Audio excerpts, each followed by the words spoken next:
welcome to another edition of the Plus One interview. And we got a returning guest, friend of the show, Mr. Josue Pavon. And we here, man, it's already here. Celtics basketball. Let's do it. 2 for 1, we'll call it. We get a 2 for 1. This is it. Quick turnaround. Man, I can't even put it in my mind that the season's about to start in a couple of weeks. And they're about to play their first game Friday. So lot happening with this team the past couple of weeks. There's been a lot going on with this team. But first, just talk to me about overall, just talk about their offseason, your assessment of their offseason.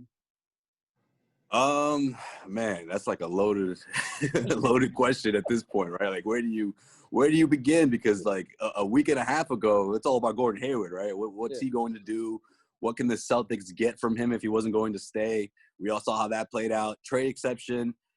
Danny has a year to use it. And what's unique about that is that, of course, that goes into next offseason as well. So he may end up holding on to that, or at least holding on to a portion of that trade exception. So that was the talk around. But then the Kemba news drops, right? The Kemba bomb. And this isn't good. This spells danger for the Celtics. Celtics fans out there. Sorry to be the bearer of bad news, but this is facts. I mean, don't kid yourself here. Kemba Walker is a humongous loss to this team for obvious reasons. All-star point guard. Gives you so much on the offensive end that you were an offensive on the low. You were an offensive juggernaut last year. And the reason why I say on the low is because statistically, you were the second best scoring offense in the East. But overall in the NBA, you were barely top 10. So I think that speaks volumes for, of course, the way things are in the NBA, the way they stand. But what also speaks volumes as to what the way things stand in the Eastern Conference is that a lot of these players are coming over to the East, okay? Teams are getting better in the Eastern Conference. And if you ask me, the Celtics didn't get better this offseason. Sure, you addressed a couple of concerns. One, of course, the front court, Tristan Thompson. I applaud Danny on that one. I think that's a huge addition. It's going to bring a lot to the locker room for this young team. This is the kind of player that they certainly need. And, of course, Jeff Teague. I think Jeff Teague is an underrated signing. I mean, right now it's easy to say that because we're talking about a team starting without Kemba Walker. But overall, this guy is just instant offense, someone that's going to give you point production off the bench. I thought that was a humongous void last season, especially throughout the postseason. But now Teague might be a starter. I mean, we don't know. We don't know how Brad Stevens is going to play this thing out. But I think heading into the season without Kemba Walker, it's a concern. But you still have two all-stars in Jayson Tatum and Jaylen Brown. I'm going to label him an all-star heading into this one. I'll just give it to him, right? Or at least that's what's to be expected, right, this upcoming season for Jaylen. So you still have those two guys, and in my opinion, they're both still ascending. I don't think they hit their ceiling. So you have that going for you. But Kemba Walker and, of course, Gordon Hayward, that production, that's a big loss on both ends. Has Kemba even been healthy since he got here? I feel like we're having another Kyrie Irving just minus. Man, and he was an Iron Man before Boston, right? Like, that's the worst part about this whole thing. Yeah, so it really seems like a Kyrie Irving 2.0, but just without the antics with Kemba Walker. Because Kyrie got here, he was hurt all the time. Even his last season here, there was so many games he missed because of injuries. So now you're dealing with this. There's the front court issues. There's the 3-point issues. There's so many concerns on the offensive side of the ball. My biggest concern was they drafted the young player out of Vanderbilt for shooting purposes, but they didn't add no veteran knockdown shooters, and that is a big problem in this league. If you don't have anybody that can consistently knock down 3-point shots, you're not going anywhere. And we saw that in the Eastern Conference Finals. And it's going to be another issue this season. Yeah, the Miami Heat are back. And they're motivated, right? So they got better. They got way better. They got way better. They're going to be on their game. I mean, we talked about it last week. I mean, top 5, maybe. I mean, Celtics could be outside that top 5 realistically if they're not, without Kemba Walker for the next couple of months. But yeah, man, I'm with you. That's a point of emphasis I would have loved to see the Celtics address. But they're hoping that Nesmith is that guy. I mean, they're hoping that he'll develop into one. We're not sure, or at least in my opinion, I don't think he's quite ready to jump in there, without any summer league, without the sort of offseason that rookies are accustomed to. I mean, that's out the window. So it's going to take him some time. But the Celtics are hopeful. They're hopeful that he will develop into one of those knockdown shooters that you're alluding to. And look, offensively, again, I mean, this team can't wait for Kemba Walker to come back. They have to figure this thing out. So they have to look at their options. And I talk about Tatum, I talk about Jaylen, from the top. But Marcus Smart is a very important piece as well. That third piece, in my opinion, could really determine how far this Band-Aid, can last for the Celtics, right? Because offensively, he's going to be a bigger role for this offense. Look, say what you want about what Marcus Smart is as a shooter. He's streaky. But one thing that I love about Marcus Smart's offense, or shooting in particular, is his catch and shoot.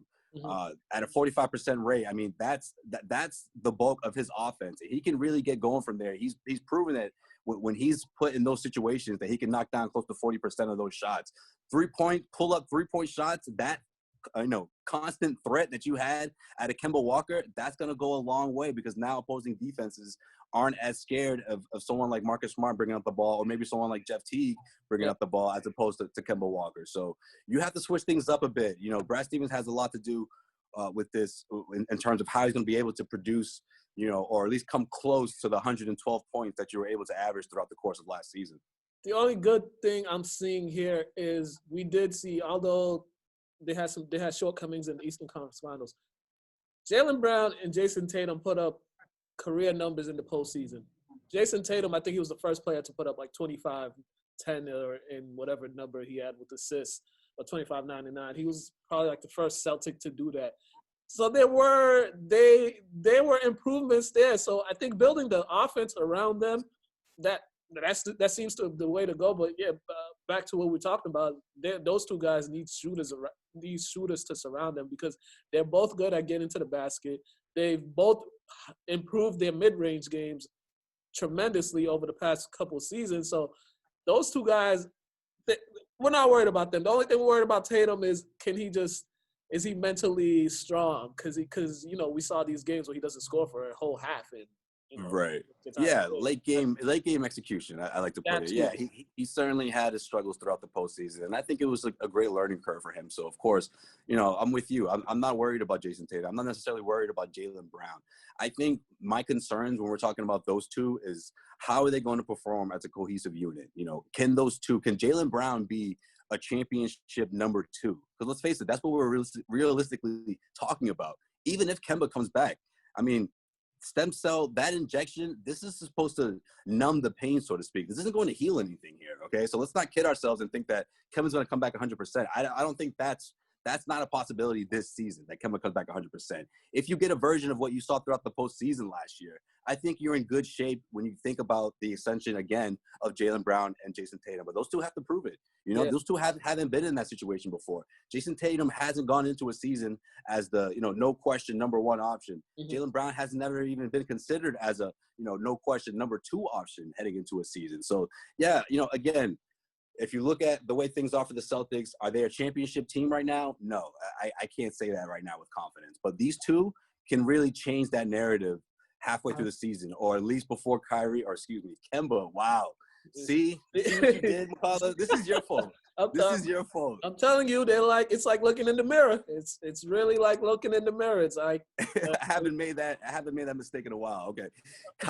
Kemba Walker, whether his return, put it this way, Brad Stevens has to go into the season and has to keep preaching to his guys that, look, let's go into this thinking Kemba's out for the year. I mean, that has to be your approach, because when he comes back, you can't be leaning on someone like that, not sure where he is health-wise, and then comes, postseason, whether it's he comes back in February or late January, if he's not who you need him to be come the postseason, these guys have to be ready. So I think that has to be the approach heading into it. Go into this season trying to get as much help as you can from that second unit, and not necessarily praying for Kemba's eventual return.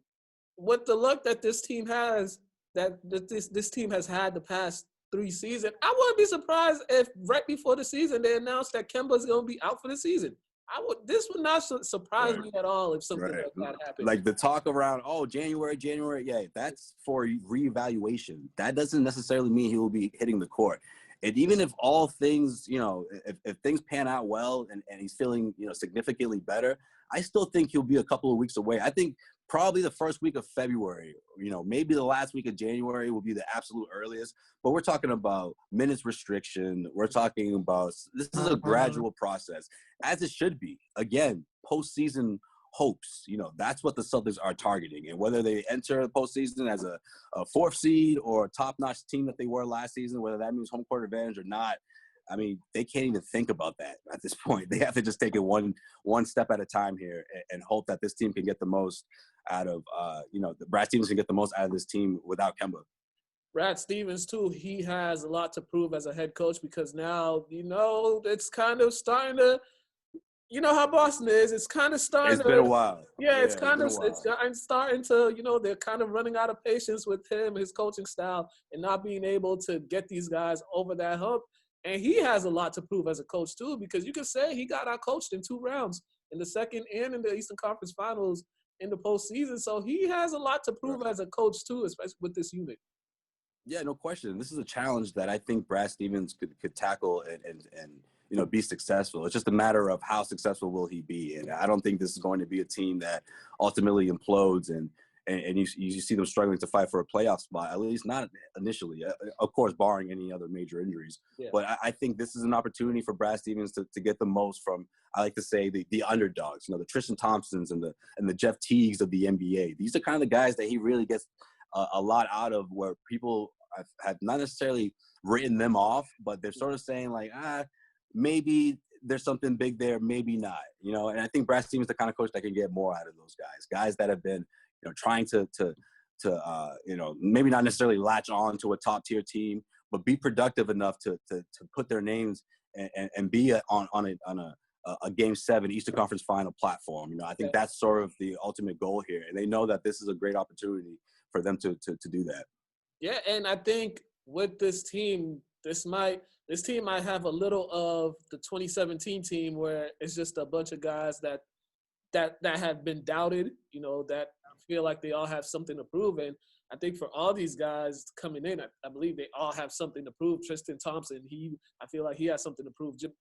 Jeff Teague, I feel like he has something to prove just because of the year he had in Minnesota. So I think with this collective group, it might be the type of team that he can coach and try to get the most out of.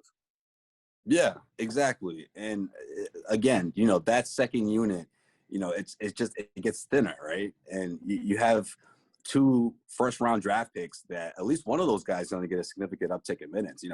The returning rookies, where do they fold here? I mean, where do they come and play here? Grant Williams, Robert Williams. Robert Williams says he's ready to make the leap. He's already determined to make the significant leap. And now that Tristan Thompson is going to, ease his way back in, he misses a significant amount of training camp. So he may not be, playing over 25 minutes a night. Great opportunity for Robert Williams to come in here, and I think these are the sort of players that, they're third, 4-year guys or second-year guys, but it's different when you consider what they went through in the bubble and that kind of experience and being around each other for such a long time and being 2 wins away from reaching the NBA Finals. I think there's significance in that for sure. Yeah, and lastly, before we got out of here, I know I brought him up earlier, but just quickly on, what do you make of this whole Kyrie Irving deciding to put out statements instead of talking to the media, instead of going up there? What do you make of this? Oh, man. I guess the best way I can put it is this is maybe Kyrie's best way of avoiding a PR nightmare. I mean, emotions are high, after a game. In this sort of situation where, let's face it, Durant, Irving, they handpick their head coach and Steve Nash. I love Steve Nash. Who doesn't, right? Yeah. But how's it going to work out? We can talk for hours about all that and get into the X's and O's and all that. But let's face it, there's going to be downtimes. There are going to be ups and downs. And I think this is his way of avoiding those sort of, what we saw in Boston, him going off and those tirades and those speeches and the ones that left me up past midnight transcribing for, I'm not kidding you, McCullough, 200-word transcribes from Kyrie Irving. Like, maybe he's avoiding that. Maybe that's what this is. And maybe the Brooklyn Nets are thinking to themselves, this isn't a terrible idea. You can put yourself out there and let's see how the NBA reacts. But realistically, let's see how long this thing goes, because can a player not talk to the media for an entire course of a regular season? I don't know. If so, Kyrie would be the one guy to prove it. You know, he would be like the one that the name will live on as like, oh, the Kyrie rule. You know, maybe 5 years from now, someone like Zion or whoever will be like, you know what, I'm gonna plead the Kyrie. You know, I'm good. I can't talk to you guys all year now. This is going exactly how many people expected it to go with Kyrie Irving in Brooklyn. And the year hasn't even started yet. It hasn't started yet. This has been going on even earlier on in the spring. And he could write the statements. He could try to avoid the media, but the media, it's the stuff he says. It's not like the media makes up the things that he says. These are his words, the things he says. So they're not misconstruing his words. They're not misinterpreting his words. This is what you said. You said anybody can coach this team. You said we need more. Let me tell you something, Carlo. You can get yourself really dizzy if you really try to like I know. understand what Kyrie's saying. Like, man, you'll start.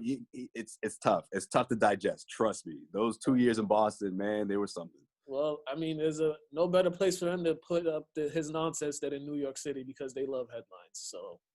Good luck, Durant. That's all I gotta say. Kevin Durant got a hand. He's got his hands full for sure. And I imagine if they get James Harden too in that, oh my goodness, woo, man. I think he's the one trying to avoid that. He's just like, no, guys, let's not do that. I think he might be the only one that's not in on that.